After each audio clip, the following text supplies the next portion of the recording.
Eu tinha 40 anos quando entendi que tinha passado 6 anos dentro de uma casa onde o meu nome não aparecia em nenhum documento, em nenhuma lista de compras, em nenhuma decisão que importasse. Não foi uma explosão. Não foi uma discussão com pratos quebrados ou palavras que não voltam. Foi uma tarde de quinta-feira, quando eu cheguei mais cedo do que o previsto de uma reunião com um cliente e encontrei minha sogra sentada na varanda com a vizinha do andar de baixo, as duas com um copo de limonada na mão, a conversa fluindo com aquela liberdade de quem está certo de que ninguém relevante pode ouvi-la. Parei na entrada antes de abrir o portão. O latão velho rangia se eu forçasse rápido demais, então aprendi a abri-lo devagar, com as duas mãos, sem barulho. Esse era um dos muitos hábitos pequenos que eu tinha desenvolvido naquela casa sem perceber que estava desenvolvendo. A voz da minha sogra chegou clara pela tarde parada. Camila é uma menina boa, sabe? Mas vive na nuvem, trabalha com esse negócio de computador, faz umas coisas bonitas, mas não tem solidez, não tem planejamento de verdade. Meu filho que sustenta o chão. Ela é mais o tipo que aproveita o que tem por perto. A vizinha disse algo que não ouvi direito. Minha sogra respondeu: não é briguenta, não. Mas também não é do tipo que constrói. Sabe aquele tipo de pessoa que nunca vai ter o nome em nada que dure? Fiquei parada no portão por um segundo. Depois entrei devagar, subi as escadas sem passar pela varanda, fui direto para o quarto, fechei a porta sem fazer barulho. Sentei na beira da cama e olhei para a cadeira no canto do quarto, onde eu tinha deixado minha bolsa de trabalho. Dentro dela estava o caderninho azul marinho de capa dura que eu carregava para todo lugar desde que tinha 26 anos. O caderno onde eu registrava cada projeto, cada meta, cada número que importava para mim. Olhei para ele por um longo tempo. Depois sorri. Um sorriso que ninguém além de mim viu, quieto e preciso, o tipo de sorriso que aparece quando você percebe que já passou da hora de uma coisa que você vinha adiando. Mas para entender aquela tarde, eu preciso voltar 6 anos, porque a história não começa naquele portão. Ela começa bem antes, numa versão de mim que ainda confundia ceder com ser generosa. Quando conheci meu marido, eu tinha 34 anos, trabalhava como designer gráfica freelancer há quase uma década, tinha uma carteira de clientes pequena, mas consistente, e morava num apartamento de um quarto no bairro Água Verde, em Curitiba, que eu pagava sozinha desde os 27. Era um apartamento com janela para um pátio interno, sem vista nenhuma, com uma pia que gotejava nas noites frias e um elevador que travava no 3º andar se você esquecesse de puxar a porta com força. Mas era meu. Cada parede, cada canto, cada manhã silenciosa com café passado na hora que eu quisesse. Meu marido tinha 38 anos na época que nos conhecemos. Trabalhava como técnico em engenharia numa empresa de infraestrutura. Era organizado, atencioso, do tipo que lembra de detalhes pequenos que a maioria das pessoas ignora. No 3º encontro me contou que morava com os pais no bairro Bacaxeri desde que voltou de uma temporada de trabalho fora do estado. O pai tinha tido um problema de saúde sério 2 anos antes. A mãe assumira a gestão da casa com uma rigidez que eu só fui entender depois, e ele tinha voltado para estar perto. Me contou isso com uma voz neutra, de quem apresenta um fato simples, sem pedir que eu endossasse a escolha. Na época, achei que aquilo dizia algo bom sobre ele. Um homem que não abandona a família quando é preciso estar. Demorei para aprender a diferença entre presença e dependência emocional de longo prazo. Nos primeiros meses de relacionamento, a minha sogra era exatamente o que eu precisava acreditar que ela era. Me chamava pelo nome com uma familiaridade quente. Perguntava sobre os meus projetos com o interesse de quem quer entender, servia café com aquela generosidade automática de mulher que passou a vida inteira expressando afeto através da cozinha. Eu saía de lá aos domingos achando que tinha encontrado uma segunda família. Ainda não sabia que certas boas-vindas têm prazo de validade, que algumas pessoas são generosas com você enquanto você é hóspede e passam a medir cada centímetro de espaço que você ocupa quando você vira moradora. Quando meu marido propôs que a gente morasse junto, a lógica dele era simples. A casa era grande, 3 quartos, quintal, garagem para 2 carros. Os pais estavam mais velhos e precisavam de companhia próxima, mas não de ajuda constante. A gente ficaria no quarto do fundo, o maior, que tinha banheiro próprio, temporariamente.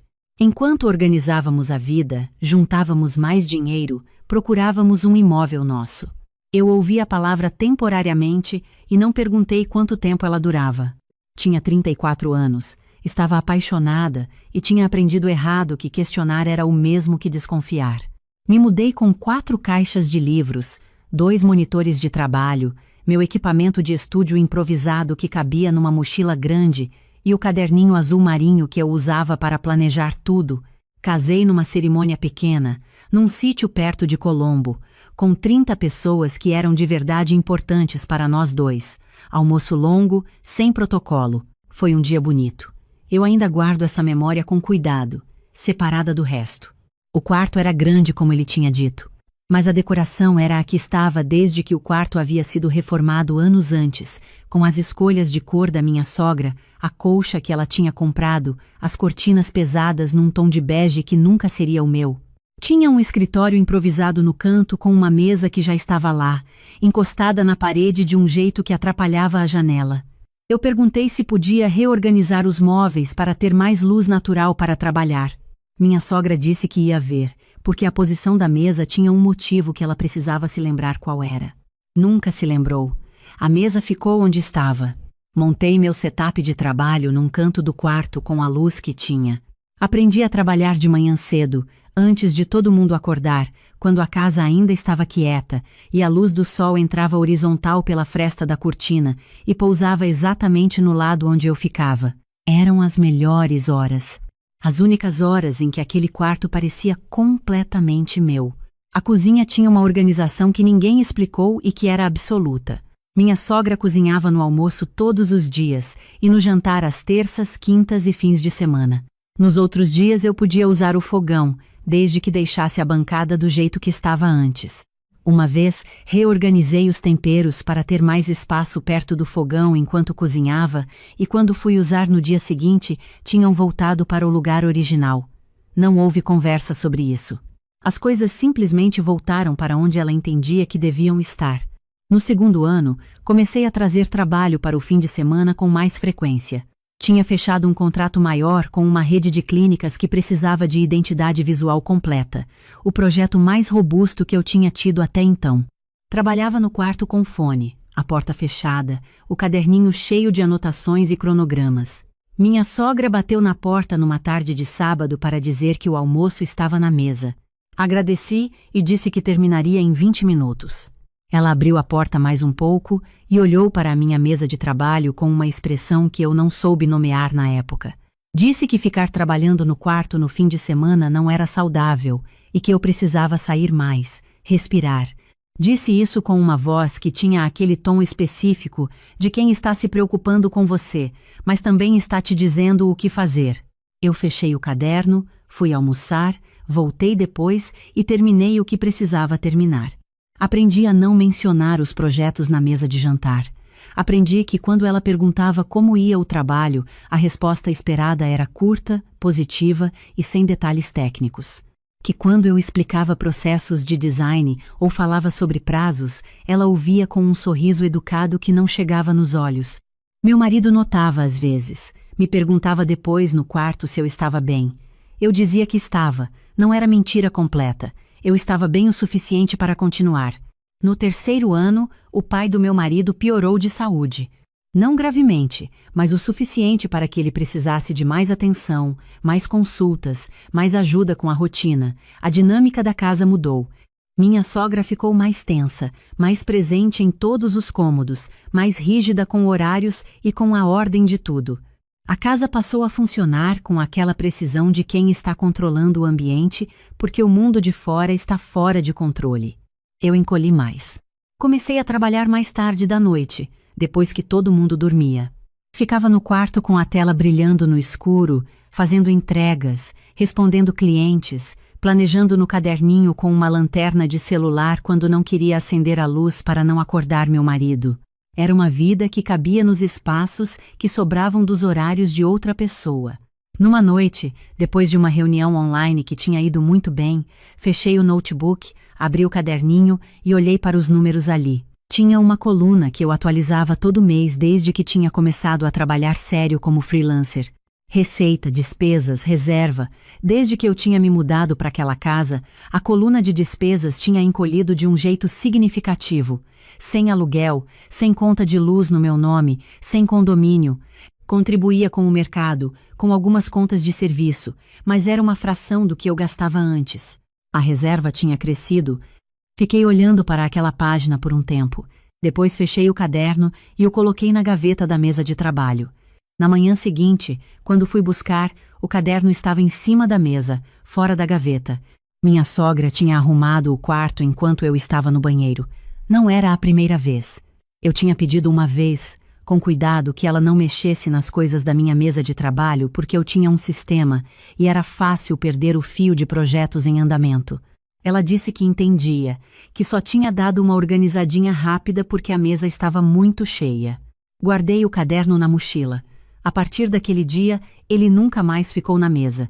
No quarto ano, uma cliente que eu atendia há 2 anos me indicou para uma amiga dela, que me indicou para mais 2 pessoas, e de repente eu tinha uma fila de espera real, não enorme, mas real.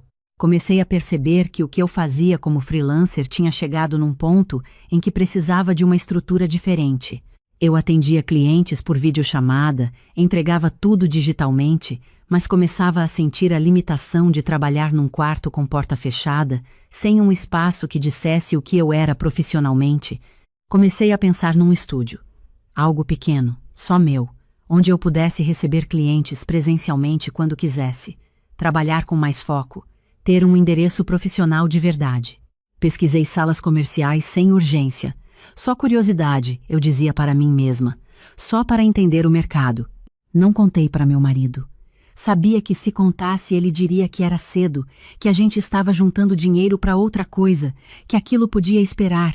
E essa conversa chegaria até minha sogra antes do fim do dia. Com aquele jeito dela de saber de tudo o que acontecia dentro daquela casa, antes mesmo que as coisas se consolidassem. Eu ainda não tinha certeza do que queria, mas queria entender o que era possível antes de defender qualquer coisa em público. Foi nessa época que ouvi minha sogra pela primeira vez me descrever para alguém de fora. Estava na cozinha adiantando uns ajustes num projeto, com fone só em um ouvido, e ela estava na varanda com a irmã dela que tinha vindo visitar. A janela estava entreabertas. A voz da minha sogra entrava limpa. Ela estava falando sobre o filho, sobre os planos deles, e num ponto disse: "O Lucas é muito focado, sabe? Sabe onde quer chegar. Camila é diferente, mais artística, mais solta. Não é o tipo que pensa no futuro de forma concreta. Vive de projeto em projeto, sem estrutura. Faz umas coisas bonitas, mas não é o tipo que vai ter o nome em algo que dure." Fiz uma pausa no que estava editando. Ouvi o restante com uma atenção estranha, quase clínica. Não senti raiva imediata. Senti algo mais fundo, mais quieto, que era o reconhecimento de uma narrativa que tinha sido construída sobre mim sem que eu tivesse sido consultada em nenhum momento. Em algum ponto dos últimos 4 anos, sem que eu percebesse direito, eu tinha me tornado uma personagem dentro de uma história que não era minha. A nora artística, a que vive nas nuvens, a que não constrói nada de concreto. Fechei o projeto, apaguei a tela, fui para o quarto. Abri a mochila, tirei o caderninho azul marinho, abri na página dos números, fiquei olhando para a coluna da reserva por um tempo longo. Depois abri o aplicativo do banco numa nova aba e fiquei olhando para o saldo da conta de investimentos que eu tinha aberto 2 anos antes, quase como um experimento. Aportes mensais que eu fazia sem alarde, porque minha sogra não sabia que eu investia e meu marido sabia que eu poupava, mas nunca perguntou exatamente quanto. Fechei o aplicativo, não disse nada, mas alguma coisa tinha se movido dentro de mim com uma precisão que eu não sentia fazia muito tempo. Nos meses seguintes mantive tudo exatamente igual por fora. Acordava cedo, trabalhava, jantava com todos, ouvia as histórias do dia, lavava meu copo, ia dormir. Por dentro eu estava fazendo contas de outro tipo. Retomei a pesquisa de imóveis comerciais com mais seriedade. Visitei 5 espaços ao longo de 4 meses, sempre nas manhãs de sábado, sempre dizendo que tinha um café marcado com uma cliente, ou que ia ao centro resolver uma coisa de trabalho. Não era mentira inteira. Era uma omissão calculada de alguém que aprendeu que revelar planos antes de eles estarem prontos dentro daquela casa era o mesmo que entregá-los, para serem desmontados antes de existirem de verdade. Os primeiros espaços não funcionaram. Um era grande demais para o que eu precisava, outro ficava numa rua sem movimento, outro tinha uma planta estranha que não cabia na ideia que eu tinha na cabeça. O quinto era uma sala num sobrado comercial no bairro Batel, segundo andar, janelas para a rua, pé, direito alto, com uma recepção separada do espaço de atendimento e uma copa pequena. O proprietário alugava a sala e também o andar térreo, que estava com um contrato vigente de uma livraria independente. O andar de cima era o que estava disponível, mas numa conversa com o corretor, ele mencionou de passagem que o proprietário estava pensando em vender o imóvel inteiro. Era um casarão convertido, 2 andares, com a livraria no térreo gerando aluguel ativo e o andar de cima vago. Pedi o número do proprietário, marquei uma conversa como se fosse só para entender o imóvel melhor. Naquela semana, conversei com uma advogada que uma amiga minha de longa data me indicou, especializada em direito imobiliário e em direito de família. Queria entender com precisão o que era patrimônio exclusivamente meu, o que o meu regime de casamento alcançava, o que eu precisava documentar antes de qualquer movimentação. Ela me explicou cada ponto com uma clareza que me fez sentir, pela primeira vez em muito tempo, que eu estava em terreno firme. Saí daquela conversa com um mapa na cabeça. Voltei ao imóvel mais 2 vezes. Na segunda visita fiquei parada no andar de cima. Olhei para as paredes, para a luz que entrava pelas janelas da frente, para o espaço onde eu colocaria minha mesa e a cadeira para clientes. Pensei nas horas da madrugada com a tela brilhando no escuro. Pensei no caderninho que vivia dentro da mochila porque não tinha uma gaveta que fosse inegociavelmente minha. Pensei em quantas manhãs eu tinha acordado querendo um espaço que dissesse, em algum documento, que eu existia ali com intenção e com construção. Na terceira visita, sentei na janela do 2º andar e olhei para a rua embaixo. Era uma rua com muitas árvores, um café na esquina com mesinhas na calçada, movimento calmo de um bairro que funciona sem pressa.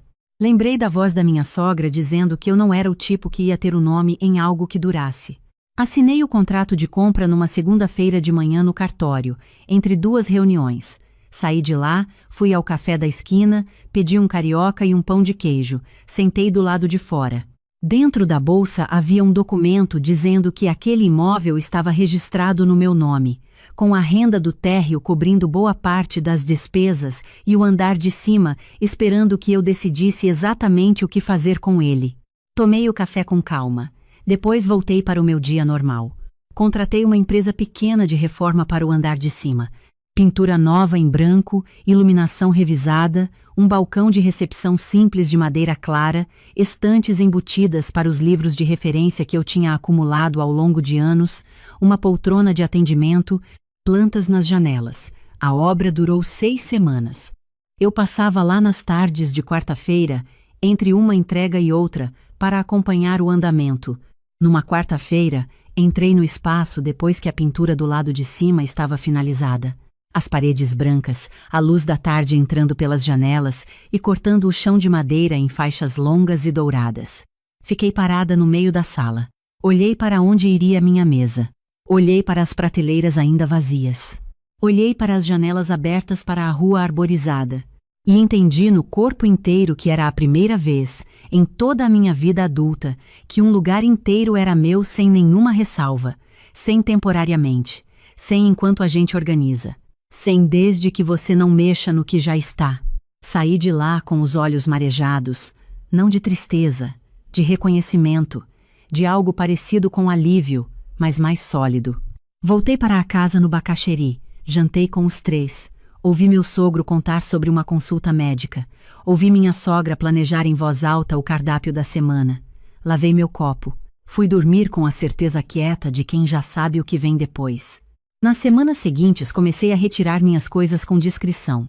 Não tudo de uma vez, porque tudo de uma vez gera perguntas que eu ainda não estava pronta para responder naquele ambiente. Comecei pelos documentos que somem sem deixar rastro. Depois pelos itens sentimentais, as fotos da minha formatura, as cartas da minha mãe, Um caderninho mais antigo, cheio de rascunhos de projetos que eu nunca tinha jogado fora, porque cada página era um passo da minha trajetória. Depois, pelas roupas fora de temporada, pelas coisas de trabalho que não usava todo dia, mas que eram minhas. Meu marido não perguntou nada, ou não percebeu, ou decidiu não perceber. Aprendi naqueles anos que a diferença entre essas duas coisas costuma importar menos do que a gente imagina. Foi numa tarde de sexta-feira que tudo mudou de posição. Eu tinha chegado mais cedo, como falei no começo. O portão aberto devagar, a voz da minha sogra chegando clara pela tarde e aquelas palavras pronunciadas com a leveza de quem está descrevendo um detalhe trivial da paisagem. Não tem o tipo que vai ter o nome em algo que dure. Eu tinha ouvido. Tinha subido as escadas. Tinha sentado na beira da cama e olhado para o caderninho azul marinho na mochila. E tinha sorrido. Naquela noite, depois do jantar, depois que meu sogro foi para o quarto e minha sogra foi assistir ao programa que ela nunca perdia, me sentei na sala com meu marido, fechei a porta com cuidado. Tinha me preparado para aquela conversa sem ensaiar as palavras exatas, porque palavras ensaiadas perdem verdade no meio do caminho. Disse com uma calma que me surpreendeu a mim mesma. Ouvi sua mãe hoje na varanda dizendo que eu não sou o tipo de pessoa que vai ter o nome em algo que dure. Preciso saber o que você pensa sobre isso. Não o que ela pensa, o que você pensa. Ele tirou os óculos, passou os dedos pelo cabelo, fez aquela pausa que eu conhecia como a pausa de quem está calculando o custo de cada resposta antes de escolher a mais conveniente. Camila, minha mãe é assim. Você sabe que ela fala o que pensa sem medir muito. Não tem maldade nisso. Ela só tem jeito direto e às vezes sai errado. Fiquei olhando para ele por um momento. Depois perguntei, você sabe quanto eu contribuo para essa casa todo mês? Ele disse, sei, a gente divide as contas. Perguntei, sua mãe sabe? Ele ficou quieto 1 segundo a mais do que precisava. Perguntei de novo. Ela sabe que desde que cheguei aqui, nunca deixei de pagar a minha parte das contas, que tem meses em que cobri mais do que a minha parte porque houve imprevistos e eu simplesmente não fiz questão de cobrar de volta? Ela sabe que quando fiz isso, fiz sem anunciar, sem pedir reconhecimento, sem esperar que ninguém me chamasse de confiável ou de presente? Ele ficou quieto. O silêncio dele tinha um peso diferente dos silêncios que eu conhecia dele. Não era o silêncio pensativo. Era o silêncio de quem está entendendo alguma coisa e não gosta do que está entendendo. Disse com uma voz mais baixa do que eu esperava ter. Durante 6 anos eu contribuí com esta casa. Sua mãe passou esse tempo me descrevendo para outros como alguém sem solidez, sem planejamento, sem futuro concreto. E você estava presente em situações suficientes para perceber que aquilo não era verdade e escolheu não dizer nada nenhuma vez. Ele respondeu, Camila, ela não faz isso com maldade. Você está interpretando de um jeito que não é o que ela quis dizer. A gente pode conversar com ela juntos, explicar como você se sentiu. Olhei para ele. Olhei de verdade, com aquela atenção de quem está vendo uma pessoa pelo que ela é e não pelo que esperava que ela fosse. E entendi, com uma precisão que doeu de uma forma estranha e limpa ao mesmo tempo, que aquele casamento tinha uma arquitetura específica. Uma arquitetura em que a minha voz tinha lugar quando confirmava o que já estava decidido e não tinha lugar nenhum quando exigia posição real. Não era desamor, era estrutura, e estruturas antigas são mais difíceis de mudar do que sentimentos. Levantei, fui para o quarto, sentei na beira da cama, peguei a mochila, coloquei ela no colo, senti o peso do caderninho lá dentro. Fiquei assim por um tempo, ouvindo o barulho da televisão no cômodo ao lado, os passos da minha sogra no corredor, o mundo daquela casa funcionando no ritmo que sempre tinha funcionado, com ou sem mim. Na manhã seguinte, liguei para minha advogada e marquei uma reunião. A conversa foi longa, honesta, sem emoção desnecessária, só o mapa de como fazer aquilo da forma mais limpa possível. Saí de lá sabendo exatamente os próximos passos. Nas 2 semanas que se seguiram, mantive a rotina sem alterar nada visível. Acordava, trabalhava, jantava, lavava meu copo, ouvia as histórias do dia, ia dormir. Por fora nada tinha mudado. Por dentro, Eu estava desmontando 6 anos em caixas que iam para o andar de cima do imóvel no Batel toda a tarde de quarta-feira, uma sacola por vez, discreta e constante. Num sábado de manhã, combinei com uma transportadora que uma colega havia indicado 3 pessoas pontuais e eficientes que chegariam às 8h30 pela entrada lateral. Meu marido tinha o hábito de ir à feira do produtor às 8 em ponto todos os sábados e voltava sempre depois das 10. Minha sogra acordava tarde aos fins de semana. Ficava no quarto até perto das 10h30, com o celular no silencioso. Eu sabia disso. 6 anos dentro de uma casa ensinam a rotina de cada um com uma precisão que a própria pessoa não tem sobre si mesma. Fiz uma lista com foto de cada item que eu levaria.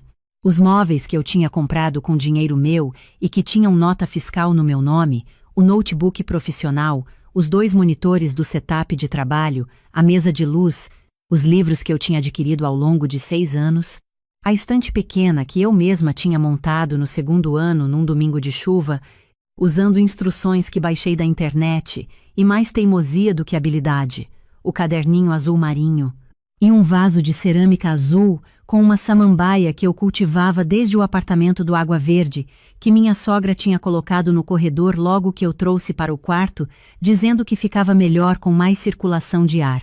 Eu tinha levado de volta para o quarto 3 vezes. Na 4ª vez não levei mais. Aprendi a visitar a planta no corredor como se fosse em território neutro. O caminhão chegou às 8h26. Eram 2 homens que trabalharam em silêncio, rápidos, sem perguntas desnecessárias. Às 10h10, os últimos itens estavam sendo descidos. Faltava um monitor e 2 caixas de livros quando ouvi a porta do quarto da minha sogra abrir no corredor. Ela não tinha ficado no quarto até tarde naquele dia. Tinha acordado antes do horário por alguma razão que eu não soube qual. Ouvi os passos lentos, o som das chinelas no corredor, ela descendo as escadas. Parou na entrada da sala. Olhou para os 2 homens. Olhou para as caixas. Olhou para mim. O que está acontecendo aqui? Estou indo embora. A voz saiu com uma calma que era real, não performada. Eu estava calmamente indo embora. Ela ficou me olhando com uma expressão que eu não tinha visto nela em 6 anos. Não era raiva, era confusão. O tipo de confusão de quem percebe de repente que a realidade era significativamente diferente do que achava. Mas para onde você vai? O que você está levando? Você não pode fazer isso assim. Precisa falar com o meu filho. Pode falar com ele, eu disse. O número você tem. Ela pegou o celular. Eu ouvi a voz dela subir enquanto o último monitor era embalado, enquanto as caixas de livros eram levadas pela entrada lateral, enquanto o vaso de cerâmica azul com a samambaia era carregado com cuidado para o caminhão. Quando terminaram, fiz uma última volta pelo quarto. A cama ficou. Era da casa. Tinha sido antes de mim. A penteadeira ficou. As cortinas pesadas no tom de bege que nunca foi meu, ficaram. As marcas na parede onde a estante tinha estado por 2 anos ficaram. Passei pelo corredor com a mochila no ombro. O corredor estava vazio, desci as escadas. Minha sogra estava na sala com o celular ainda na mão. Me olhou com aquela expressão que eu ainda não tinha visto nela. Camila, espera. Você está reagindo assim por causa de uma coisa que você interpretou de um jeito que não era. A gente precisa conversar. Eu não quis dizer o que você acha que eu disse. Parei na porta. Me virei. A chamei pelo nome pela primeira vez em muito tempo, porque nos últimos anos eu tinha aprendido a suavizar tudo, inclusive a forma de me dirigir às pessoas, com termos de relação no lugar de nomes, como se nomear direto fosse indelicado. Disse com uma voz mais quieta do que ela esperava. Durante 6 anos eu contribuí com esta casa sem que a senhora soubesse, porque meu marido nunca contou. A senhora passou esses 6 anos me descrevendo para outras pessoas como alguém sem planejamento, sem solidez, sem o tipo de futuro que dura. Eu ouvi. E eu entendo agora que a senhora acreditava no que dizia, porque nunca tinha os dados completos. Ela abriu a boca. Eu continuei. O imóvel onde eu vou morar está registrado no meu nome. Comprei há 2 meses. 2 andares com locação ativa. O 2º andar é o meu estúdio. Meu CNPJ, minha placa, minha agenda do jeito que eu decidi. A senhora pode conferir no cartório se quiser. O nome está lá. Ela ficou olhando para mim como quem está tentando remontar um quebra-cabeça cujas peças sumiram. Mas as contas daqui vão ficar mais caras para mim e para o meu filho sem a sua parte, ela disse. As contas de vocês resolvem, eu disse. As minhas eu já resolvo faz tempo. Saí. Fechei a porta sem bater, sem drama, com o mesmo cuidado com que eu sempre fechava aquela porta, porque eu tinha aprendido que barulho desnecessário incomodava. Entrei no meu carro. O caminhão já tinha saído. Coloquei o carro em movimento, saí daquela rua sem olhar pelo retrovisor uma vez sequer. Meu marido me ligou 40 minutos depois. Eu estava no segundo andar do batel, supervisionando a entrada dos móveis, quando decidi atender. Camila, o que está acontecendo? Minha mãe está desesperada. Você foi para a casa da sua mãe? Cadê você? Estou na minha casa, eu disse. Silêncio. Que casa? Você alugou alguma coisa sem me contar? Comprei um imóvel no Batel. Casarão comercial de 2 andares, registrado no meu nome há 2 meses. O térreo tem contrato de locação ativo. O andar de cima é o meu estúdio. O silêncio dessa vez durou mais. Tinha um peso diferente dentro dele. Camila, esse dinheiro era nosso. A gente precisava ter decidido isso juntos. Você não podia tomar uma decisão assim sem conversar comigo. Respirei fundo antes de responder. Tinha me custado muito chegar até ali e eu queria ter precisão, não emoção. Durante 6 anos eu contribuí com a sua casa, eu disse. Sua mãe não sabia disso porque você nunca contou para ela. Ela passou esses 6 anos me descrevendo para outras pessoas como alguém sem planejamento concreto, sem solidez, sem nome em nada que dure. Você estava presente em situações suficientes para saber que aquilo não era justo e ficou quieto. O dinheiro que usei para comprar o imóvel é resultado do meu trabalho, dos meus projetos, dos meus anos de construção que aconteceram em silêncio porque era o único espaço que me sobrava. Eu recomendo que você consulte um advogado sobre o processo. O meu já foi consultado. Desliguei. Naquela noite, depois que os móveis estavam posicionados e os 2 homens da transportadora tinham ido embora, sentei no chão do segundo andar, com as costas encostadas na parede branca, ainda com leve cheiro de tinta nova. Fiquei ouvindo a rua lá embaixo. Um ônibus passando, vozes de calçada chegando fragmentadas, o ruído constante e indiferente de uma cidade que não para por ninguém. Era um silêncio diferente de tudo que eu tinha conhecido nos últimos 6 anos. Não era o silêncio comprimido de quem aprende a não ocupar espaço para sobreviver. Não era o silêncio de quem está calculando quanto pode falar antes de incomodar. Era o silêncio de quem chegou onde precisava chegar e pode ficar quieta por escolha, não por necessidade. O vaso de cerâmica azul com a samambaia estava na janela. A luz do poste de fora entrava e desenhava a sombra das folhas no chão de madeira clara. O caderninho azul marinho estava em cima da minha mesa, que estava onde eu tinha decidido que ficasse, na posição certa para aproveitar a luz da manhã. Nos meses seguintes a vida foi se reorganizando com uma clareza que chegava a me surpreender na velocidade com que acontecia. Abri o estúdio formalmente. CNPJ, placa na porta com o meu nome em tipografia limpa que eu mesma escolhi, agenda com os meus horários, clientes atendidos nos dias e nas horas que eu decidi. Os projetos que eu tocava no escuro, com fone no ouvido e tela brilhando no quarto de outra pessoa, migraram para uma mesa com janela para a rua arborizada. Abri 3 vagas novas, preenchi em menos de um mês. Comecei a montar um curso de branding para pequenas empreendedoras, uma ideia que eu tinha registrada no caderninho há 3 anos, sempre adiada, porque antes de chegar na minha ideia, sempre havia a agenda de outra pessoa consumindo a energia que sobrou do dia. Sem a agenda de outra casa, a energia voltou inteira. O processo de separação seguiu pelo caminho jurídico, sem cenas públicas, com a frieza necessária de quem está desfazendo algo que na prática já estava desfeito, havia mais tempo do que o papel registrava. Semanas depois recebi uma mensagem da minha sogra dizendo que eu tinha exagerado, que tudo tinha sido um mal-entendido que uma conversa podia resolver, que ela nunca quis me magoar com nada do que disse. Li a mensagem 2 vezes, com atenção. Depois coloquei o celular na mesa de trabalho, me levantei, fui até a copa, fiz um café, voltei, sentei na poltrona de atendimento que estava vazia naquele horário. Olhei pela janela para as árvores da rua. Não respondi. Não por raiva. Não por rancor. Não respondi porque algumas conversas chegam quando não têm mais a função que teriam tido se tivessem chegado antes.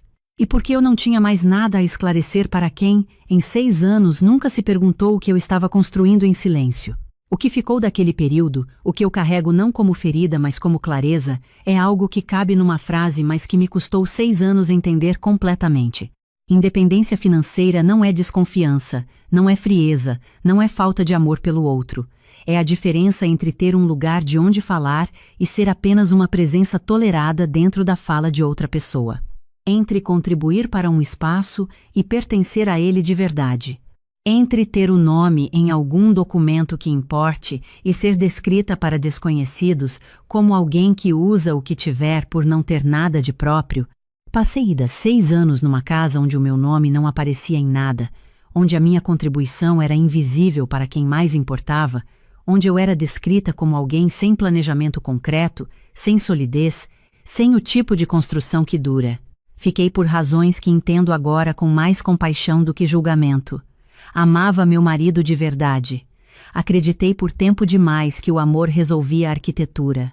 Tinha um medo silencioso de ser a mulher que foi embora, de carregar esse peso no nome. Mas o que aprendi de verdade é que ficar por medo não é fidelidade. É um acordo não escrito onde você paga com tudo que tem e o recibo nunca chega. Quando saí, levei o que era meu. Os equipamentos com nota fiscal no meu nome. Os livros que eu tinha comprado página por página ao longo de anos.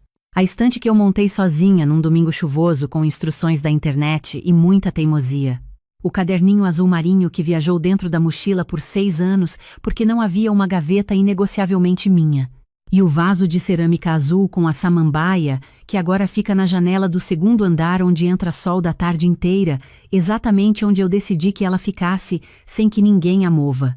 Hoje, quando chego de manhã para trabalhar, subo as escadas de madeira que rangebem levemente no 2º degrau, paro um segundo diante da porta, coloco a chave na fechadura, ouço o clique do trinco.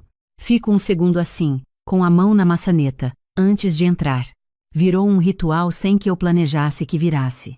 É o segundo em que lembro de uma mulher que disse numa varanda, com a leveza de quem não imagina estar sendo ouvida, que eu era o tipo de pessoa que não ia ter o nome em nada que durasse. Sorrio. O mesmo sorriso quieto de sempre, pequeno, só meu. Só que agora é dentro do meu espaço, com o meu nome na placa, o caderninho azul marinho aberto na mesa, a janela dando para a rua com árvores e a samambaia verde e viva exatamente onde eu escolhi que ela ficasse. Era uma quarta-feira à noite, 4 dias antes de embarcar para Amsterdã, quando meu marido chegou em casa com aquela expressão que eu já conhecia de cor. Não era o cansaço do trabalho, era outra coisa. Algo preparado.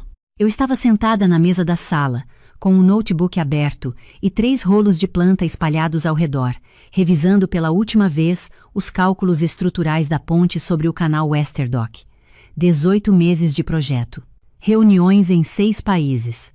Uma licitação internacional onde eu havia apresentado pessoalmente, em inglês e em holandês com sotaque péssimo, que fiz questão de aprender, porque o projeto merecia isso. O projeto era meu. A viagem era minha. A conquista era minha. Meu marido pendurou o casaco na cadeira sem dizer nada. Depois virou para mim com aquela voz que usava quando queria parecer que estava me protegendo. Minha mãe está do lado de fora. Ela precisa conversar com a gente. A gente. Esse pronome caiu em mim como água fria. Antes que eu pudesse responder, a porta se abriu. Minha sogra entrou com a chave que meu marido havia dado a ela no 2º ano de casamento, sem me perguntar. Quando eu me queixei, ele disse que ela era a mãe dele, que eu estava exagerando, que era só uma chave. Eu tinha engolido. Na época tinha 31 anos. Um bebê no colo e achava que engolir era o mesmo que manter a paz. Dona Helena entrou com uma pasta azul debaixo do braço. Uma pasta organizadora, do tipo que se usa para guardar documentos importantes.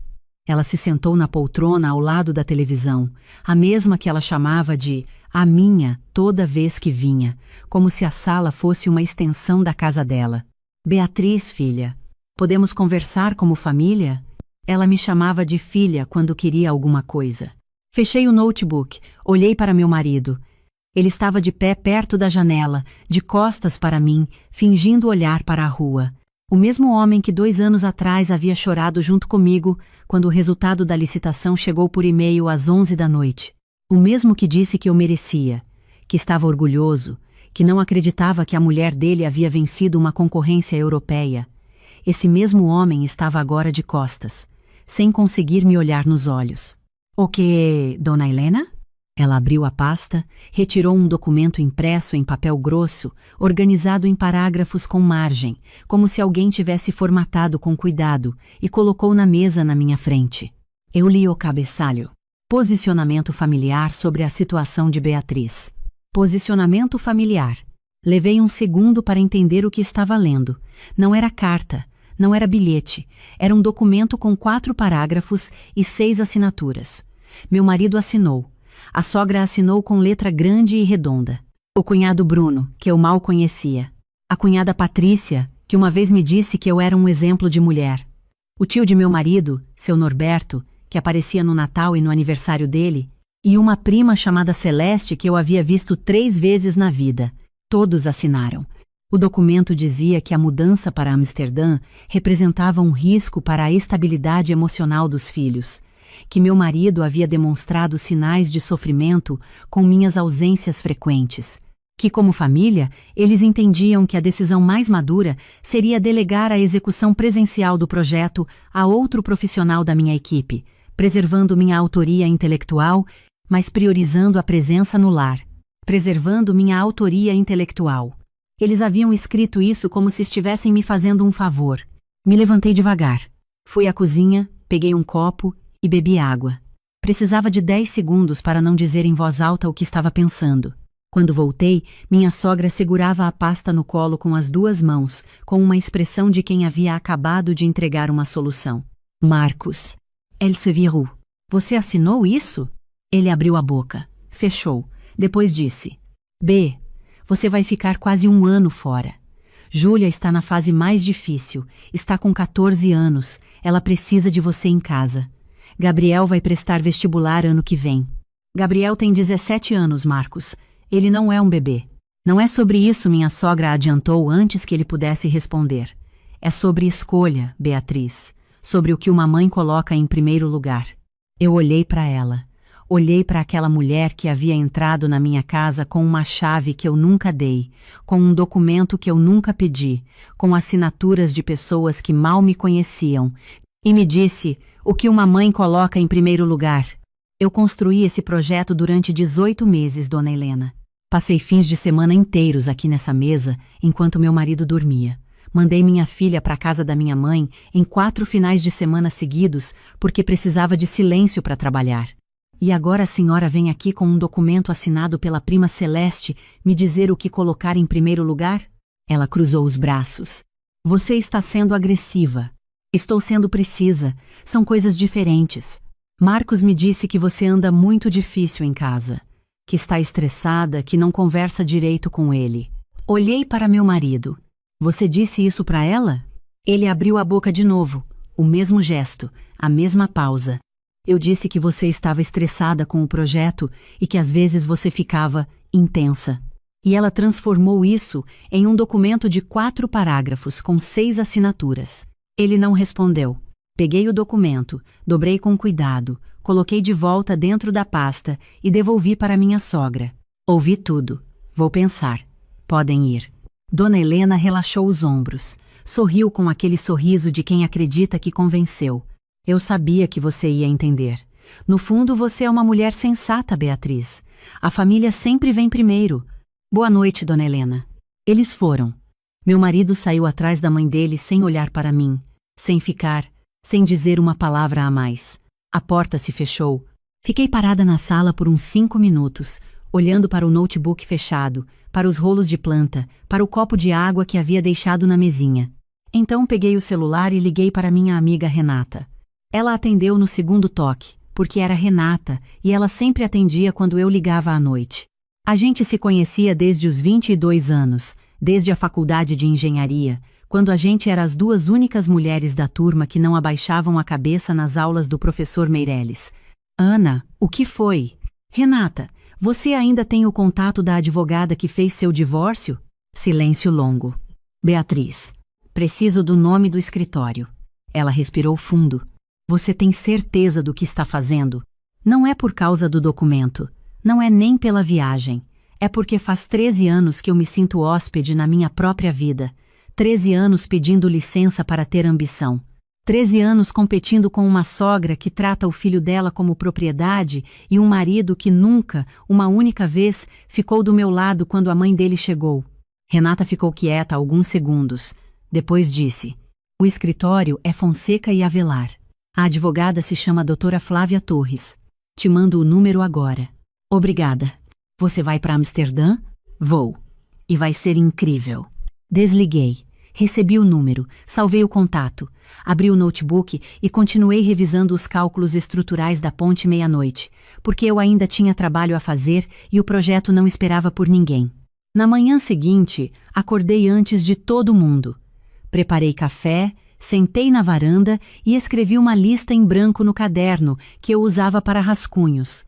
Conta bancária separada, apartamento para alugar, conversa com os filhos, reunião com a doutora Flávia, viagem para Amsterdã.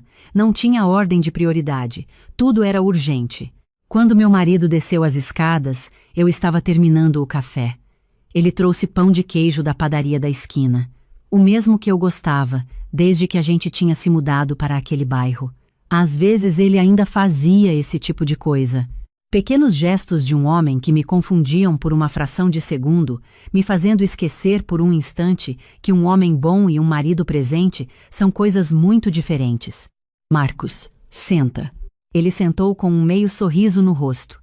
Ainda achava que o documento havia funcionado. Vou para Amsterdã no domingo, como estava planejado. Vou assinar o contrato, vou executar o projeto. Quando eu voltar, em 10 meses, vou dar entrada no divórcio. O sorriso desapareceu. Ok, você me ouviu. Você está me deixando por causa de uma viagem? Não estou te deixando por causa de uma viagem. Estou encerrando nosso casamento por causa de 13 anos, sendo a última prioridade. Por causa de um documento com a assinatura da sua família, me pedindo para desistir do maior projeto da minha carreira. Por causa de um marido que deixou a mãe dele entrar na nossa casa, sentar na nossa sala e me apresentar um papel como se eu fosse uma funcionária que precisava de autorização. Minha mãe só queria ajudar. Sua mãe quer controlar. E você sempre deixou. Ele se levantou, bateu a mão na mesa. Não com força, mas com frustração. Com aquela frustração de quem sabe que perdeu um argumento, mas não quer admitir. Você não pode fazer isso. As crianças, Beatriz. Pensa nas crianças. As crianças vão ter uma mãe feliz e realizada. Isso vale mais do que uma mãe presente e apagada. Ele pegou o celular. Eu sabia para quem ia ligar. 40 minutos depois, Dona Helena estava na minha sala pela segunda vez. Dessa vez de manhã, com o cabelo arrumado, como se tivesse se preparado para uma reunião. Meu marido sentou no sofá ao lado dela. Eu fiquei de pé perto da janela, porque não ia me sentar na poltrona que ela chamava de dela. O que é essa história, Beatriz? A senhora ouviu. Você vai destruir essa família por causa de uma ponte na Holanda? A família já estava destruída. Eu só estava fingindo que não estava. Ela abriu os braços num gesto dramático que eu conhecia de memória. Meu filho te deu uma vida linda. Casa, segurança, 2 filhos maravilhosos. Você não tem nenhuma gratidão? Eu ajudei a construir essa casa, Dona Helena. Pago metade das contas desde que a gente casou. Nos primeiros 4 anos, trabalhei mais do que ele enquanto ele trocava de emprego. Gratidão por quê? Por ser esposa? Por ser mãe? Estou cansada de agradecer por coisas que me pertencem por direito. Meu marido corou. Beatriz, você está sendo grossa com minha mãe. Estou sendo honesta com sua mãe. São coisas diferentes. Dona Helena se levantou. Você vai se arrepender disso quando estiver sozinha num país frio, longe de tudo, sem marido, sem família, sem ninguém. Talvez. Mas vou estar sozinha porque escolhi estar, não porque a senhora escolheu por mim. Ela foi. Abriu a porta com força. Meu marido foi atrás dela, como sempre. No sábado de manhã fui buscar Júlia e Gabriel na casa da minha mãe, onde eles tinham dormido. Os três nos sentamos no quarto dos fundos, aquele com os almofadões velhos e o abajur amarelado que a minha mãe nunca quis trocar. Eu estava com o coração na mão. Filhos, preciso contar uma coisa para vocês. Júlia começou a chorar antes que eu terminasse a frase. Ela tinha 14 anos e já sabia o que estava por vir quando a mãe convocava uma conversa com aquela voz. Seu pai e eu vamos nos separar. Não foi culpa de nenhum de vocês. Nunca foi e nunca vai ser. Isso é entre adultos. Por causa da viagem? Gabriel perguntou. Ele tinha 17 anos e os olhos do pai, mas a calma da minha família. Respirei fundo. A viagem foi o gatilho, não a causa. A causa é que seu pai e eu nos perdemos no caminho. Às vezes isso acontece com adultos. Mas vocês continuam sendo filhos de dois pais que amam vocês. Isso não muda. Júlia estava com a cabeça no meu ombro chorando baixinho. Gabriel ficou quieto por um momento. Depois perguntou: Mãe, essa ponte que você vai construir, como é o lugar? O canal Westerdock, em Amsterdã. Fica num bairro antigo com armazéns históricos nas duas margens. A ponte vai conectar uma ilha que ficou isolada do centro quando reformaram o porto. Ele assentiu devagar. Eu pesquisei. Depois que você venceu a licitação, fui atrás de tudo que tinha. Vi fotos do canal, da arquitetura ao redor, da cor da água no inverno.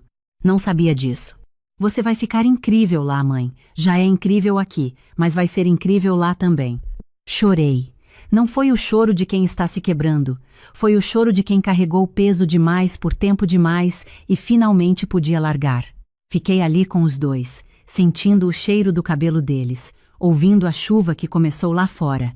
Na segunda-feira seguinte, a doutora Flávia Torres me recebeu no escritório dela no 10º andar de um edifício no Itaim. Ela era pequena, cabelo curto, com a energia de quem já ouviu 1000 histórias como a minha e tratou todas com a mesma seriedade. Contei tudo.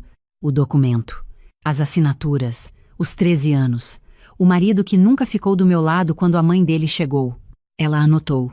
Fez perguntas práticas, valores, bens, guarda dos filhos. No final disse: a guarda compartilhada vai ser a parte mais simples. A divisão dos bens vai ter detalhes, mas é resolvível. Quanto tempo você tem antes de viajar? 5 dias. Dá. Assina aqui. Assinei sem tremer. Quando saí do escritório, liguei para a Renata. Protocolado, eu disse. Ela gritou tanto que tive que afastar o telefone do ouvido. Você é louca e eu te amo. A gente se encontrou para almoçar. Renata pediu uma taça de espumante mesmo sendo segunda-feira ao meio-dia, porque ela disse que certas coisas mereciam um brinde e o dia da semana era um detalhe irrelevante diante de uma mulher que finalmente havia escolhido a si mesma. Brindamos ao canal Westerdock. Brindamos a Amsterdã. Brindamos aos 40 anos que eu estava prestes a completar de um jeito completamente diferente do que eu tinha imaginado. Na quinta-feira, 2 dias antes de embarcar, o telefone tocou às 8h30 da manhã. Era o número do escritório. Minha assistente, Camille. Beatriz, você tem 1 minuto? É sobre uma ligação que a gente recebeu ontem à tarde. Meu estômago virou. Quem ligou? Ela hesitou. Uma senhora que se identificou como sua sogra. Ela pediu para falar com o engenheiro Pedro Alencar. Disse que a senhora estava passando por um colapso emocional grave por causa da separação e que isso poderia comprometer a execução do projeto. Sugeriu que talvez a empresa devesse reconsiderar a responsável pela viagem a Amsterdã. Fechei os olhos. O que Pedro respondeu? Yele, riu, discretamente. Depois disse que as decisões sobre escopo de projeto não são influenciadas por opinião de familiares e que ela poderia entrar em contato com o departamento jurídico se tivesse alguma objeção formal. Depois me pediu para te avisar. Obrigada, Camille. Vou ligar para o Pedro. Pedro atendeu no primeiro toque. Pedro, preciso me desculpar pelo que aconteceu. Você não tem nada para se desculpar. Eu precisava te contar, mas você não deve se desculpar por algo que não fez. Vai para Amsterdã no sábado? A gente se vê em junho, quando eu for inspecionar a fase 2. Me manda foto do canal quando chegar. Desliguei. Fiquei alguns segundos parada, sentindo uma raiva tão limpa, tão clara, que quase parecia calma. Depois peguei as chaves do carro e fui diretamente à casa da minha sogra. Ela abriu a porta com aquele sorriso cauteloso de quem precisa de tempo para avaliar o terreno. Beatriz, que surpresa! Entra. A senhora ligou para o meu escritório. O sorriso tremeu levemente. Eu estava preocupada, filha. Achei que eles precisavam saber da sua situação. A senhora tentou me fazer perder o projeto. Ligou para o meu sócio e disse que eu estava em colapso emocional. Não foi isso. Eu só. Foi exatamente isso, dona Helena. A senhora ligou para o meu trabalho e tentou convencer o meu parceiro de projeto de que eu não estava em condições de cumprir minha função. Por que prefere me ver destruída profissionalmente a me ver livre? Ela ficou vermelha. Você está exagerando. Estou sendo precisa. E vou ser precisa mais uma vez. Meu sócio não entrou com nenhuma ação porque é um homem gentil. Eu não sou esse tipo de pessoa. Se a senhora voltar a ligar para qualquer pessoa do meu círculo profissional, qualquer um, vou consultar um advogado. Está entendido? Ela abriu a boca. Está entendido, dona Helena? Você está ameaçando a mãe do seu marido. Do meu ex-marido. E não é ameaça, é informação. Dei as costas e fui embora sem esperar resposta. Entrei no carro, coloquei o cinto de segurança, respirei fundo, olhei no retrovisor e vi meu próprio rosto. Estava diferente. Não sabia explicar exatamente como.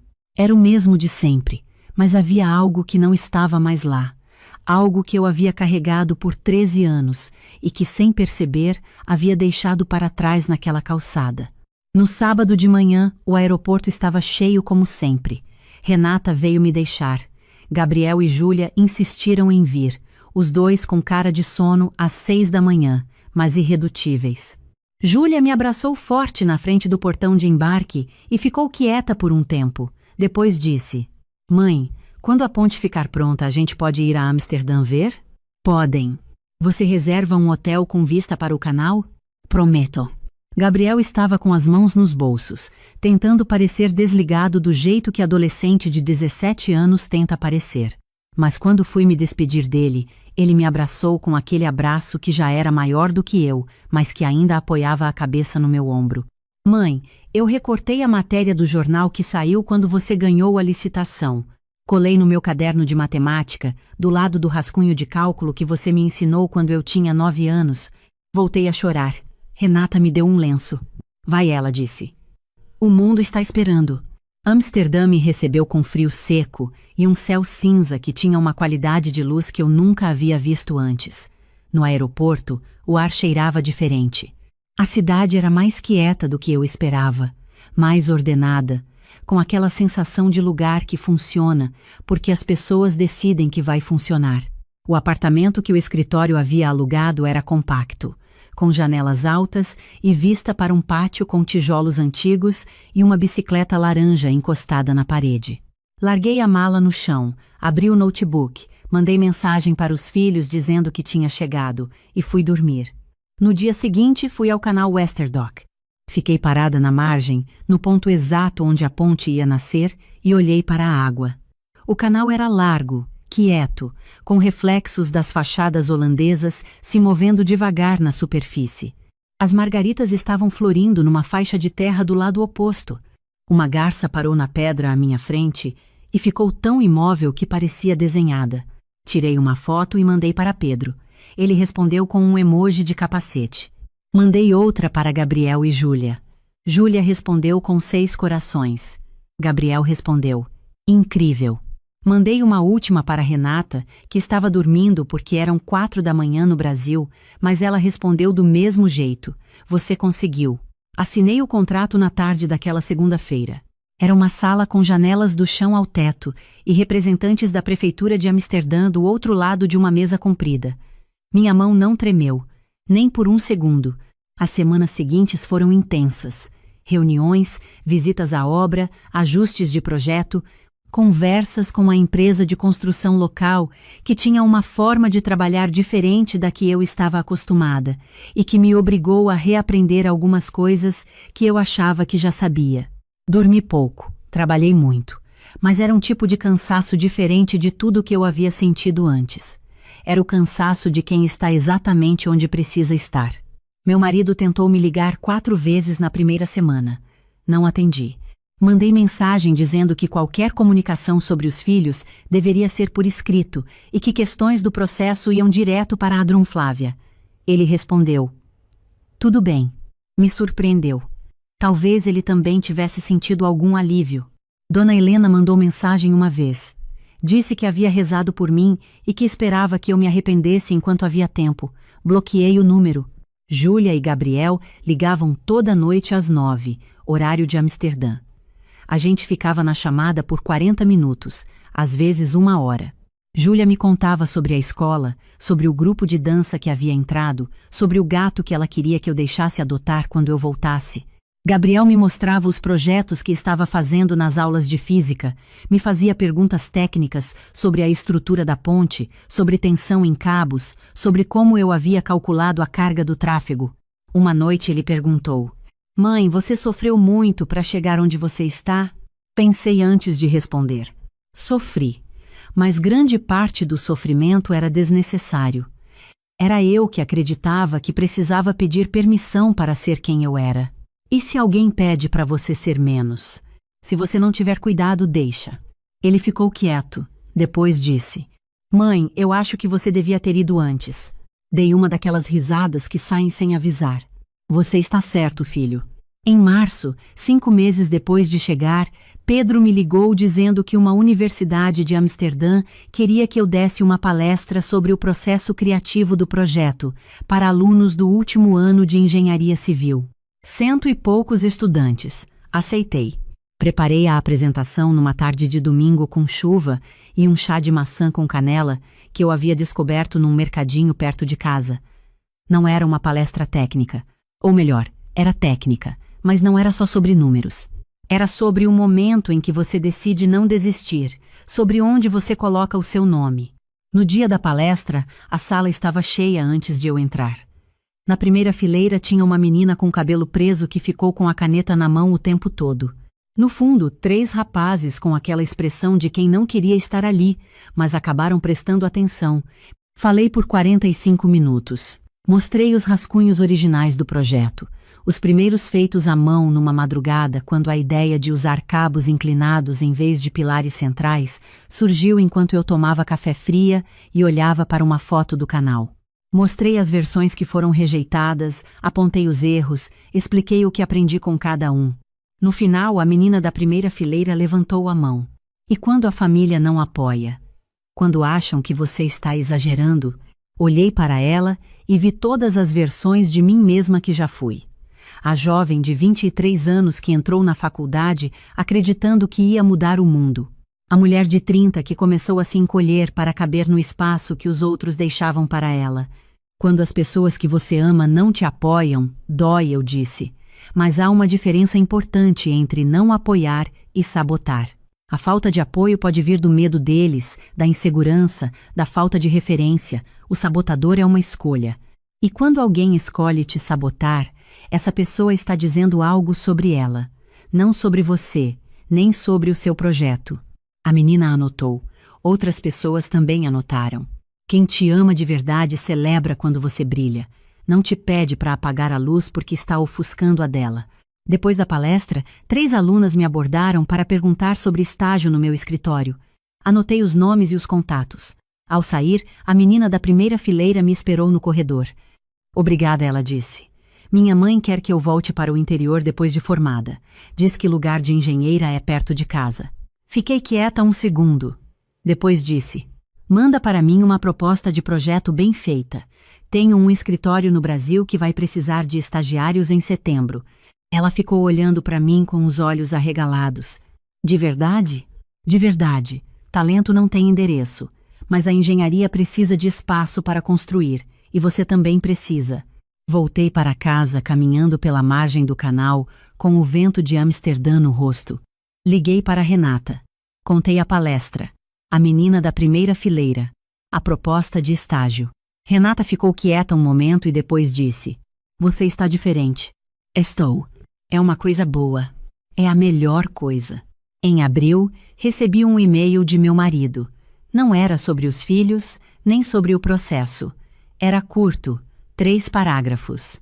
Dizia que havia começado terapia que estava entendendo coisas que levou tempo demais para entender, que não esperava nada com aquela mensagem, só queria que eu soubesse. Li 2 vezes, respondi simplesmente: fico feliz por você. Não era ironia, era real. Eu havia passado anos esperando que ele crescesse e havia desistido dessa espera bem antes de ter coragem de ir embora. Agora que eu tinha ido, a escolha era dele. Em maio, a ponte começou a tomar forma física. As fundações estavam assentadas. As primeiras vigas dos cabos inclinados estavam posicionadas.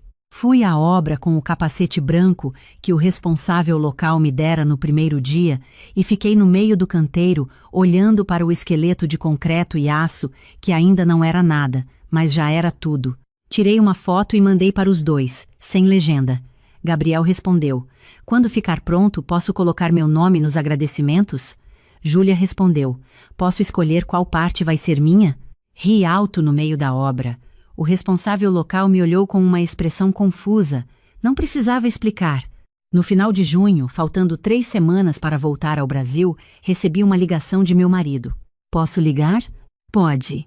Minha mãe quer se desculpar com você. Fiz uma pausa. Marcos, diz para ela que eu desejo o melhor para ela, mas o pedido de desculpa não é o que eu preciso para ter uma vida boa.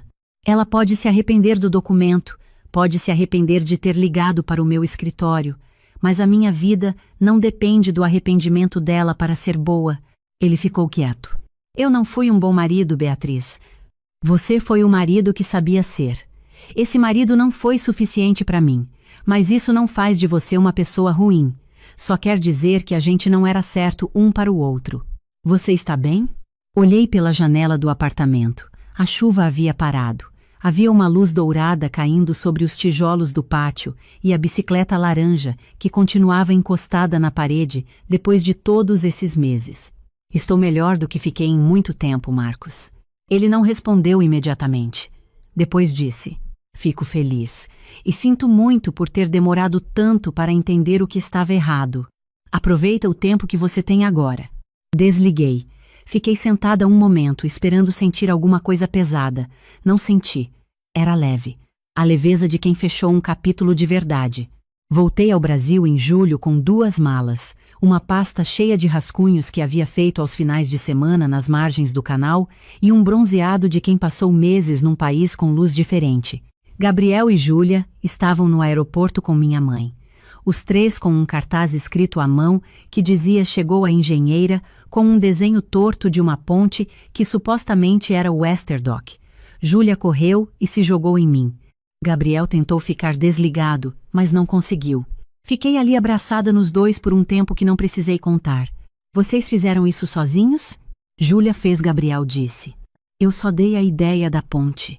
Ele desenhou a ponte, Júlia disse. Eu escrevi a letra. E eu tirei a foto, minha mãe disse lá de trás. Ri e abracei os 3 de novo. No carro, minha mãe estava no banco da frente e os filhos espremidos ao meu lado no banco de trás. Júlia com a cabeça no meu ombro. Gabriel com fone de ouvido, mas com uma mão tocando meu braço. Minha mãe me olhou pelo espelho retrovisor e disse apenas: "Bem-vinda." "Obrigada, mãe." Ela sorriu e voltou a olhar para a estrada. Quando cheguei ao apartamento que havia alugado antes de embarcar, pequeno, com 2 quartos para os filhos e uma sala que virava escritório à noite, larguei as malas no quarto e fui até a janela. Tinha vista para a praça, igual ao que eu havia escolhido. Havia crianças jogando bola, uma mulher lendo no banco, pombos circulando em volta de algo que não dava para ver dali. Liguei para Renata. E então, chegou em casa. Como é? Olhei para a praça, para o fim de tarde de julho dourado, para as crianças que estavam brigando de um jeito que só podia ser amor disfarçado de irritação. É meu, eu disse. É completamente meu. Ela fez o silêncio de quem entende sem precisar de explicação. Almoço sexta? Você, eu e uma garrafa de vinho que estou guardando desde março. Combinado. Desliguei. Fui desfazer as malas. Coloquei os rascunhos do canal em cima da mesa da sala, um ao lado do outro, com a luz da tarde caindo sobre eles. Olhei meu próprio reflexo no vidro da janela. Uma mulher de 40 anos, engenheira civil, mãe, autora de uma ponte em Amsterdã que vai abrir em 2 anos com o meu nome na placa de identificação. dona de um apartamento com vista para uma praça, dona de uma lista de estagiários com talento que precisa de espaço, dona de si mesma. 3 meses depois de voltar, Júlia perguntou uma noite no jantar, ainda com a boca meio cheia de arroz: Mãe, quando eu crescer posso escolher qualquer profissão que eu quiser? Pode, meu amor, especialmente aquela que ninguém na família fez antes. E se meu marido não quiser? Olhei para ela, 14 anos, e uma pergunta que era muito maior do que parecia. Júlia, se alguém que você ama um dia te pedir para ser menos do que você é, essa pessoa não está te amando, está te diminuindo. São coisas muito diferentes. Ela pensou: então eu posso ser engenheira? Pode ser o que quiser. Engenheira, médica, a mulher que inventa uma coisa que ainda não existe. Você não precisa escolher entre o que você ama fazer e as pessoas que você ama. Pode ter os dois. E se alguém disser que não pode, essa pessoa está errada. Gabriel, que estava fingindo que não ouvia, disse sem levantar o olho do prato: eu já sabia disso. Júlia jogou um guardanapo nele. Eu ri. Era uma terça-feira à noite. A janela estava aberta, entrava a brisa da praça, o jantar estava na mesa, e meus filhos brigavam do jeito que é amor disfarçado de irritação. Existia faz 13 anos, achando que essa era a vida que eu tinha. Levei 13 anos para perceber que a vida que eu queria estava me esperando com paciência do outro lado de uma decisão que só eu podia tomar. Eu não destruí meu casamento. O que se destruiu foi a ilusão de que ficar quieta era o mesmo que ser feliz. E quando eu finalmente parei de ficar quieta, quando eu disse em voz alta o nome do que eu queria, descobri que o mundo não desabou, meus filhos não se perderam, minha carreira não acabou. O que acabou foi o peso. E sem o peso sobrou espaço. Espaço para trabalhar de verdade, para rir de verdade, para acordar de manhã e querer o dia que está vindo, em vez de temer o que ele vai exigir de mim. Hoje, quando eu acordo, a primeira coisa que penso não é o que os outros esperam de mim. A primeira coisa que penso é: o que vou construir hoje? E essa pergunta, depois de tudo, continua sendo a mais bonita que eu conheço.